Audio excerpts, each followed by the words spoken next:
د نغمې خبرې ښکلې او تازه سندره ملا یعقوب مجاهد ته ډالۍ. سلام ستړي مشئ وخت مو په خیر پام وکړئ د نږدې مهم خبر ته.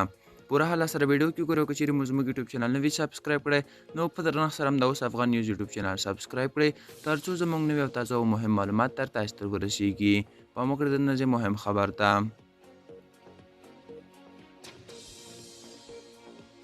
میرمن نغمې دا سندره داسې مهال ویلي چې طالبانو افغانستان کې له شپږم پورته ښوونځي له نږدې 2 کالو راهیسې تړلي دي.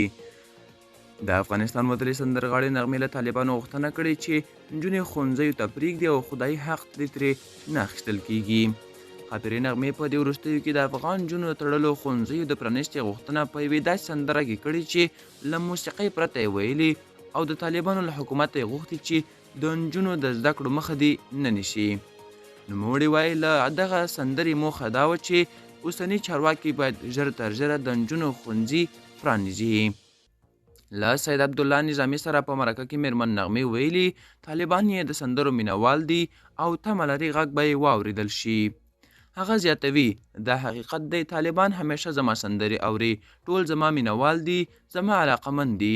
موسیقي داسې یو شی دی چې هره ټولنه ورته ضرورت لري، هر انسان هر زړه ورته ضرورت لري او دوی زما مینوال دي. د دوی په ترانو کې چې زه دا اوس وینم ټول زما طرزونه دي، نو که دوی زما سندرې نه اوري نو دا طرزونه له کوم ځایه او څنګه زده کړي دي.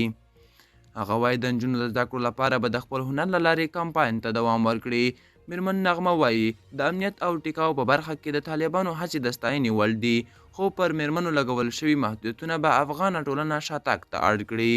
ملګرو ملتونو د بشري حقونو نړیوالو ټولنو او په کور دننه فعالانو په وار له طالبانو غوښتي چې د نجونو ښوونځي پرانیزي. طالبانو واک ته له رسېدو تر اوسه پرله پسې ویلي چې نجونو د تړلو ښوونځیو لپاره په شرایطو او تګلارو کار کوي، خو تر اوسه د پام وړ پرمختګ نه لیدل کیږي.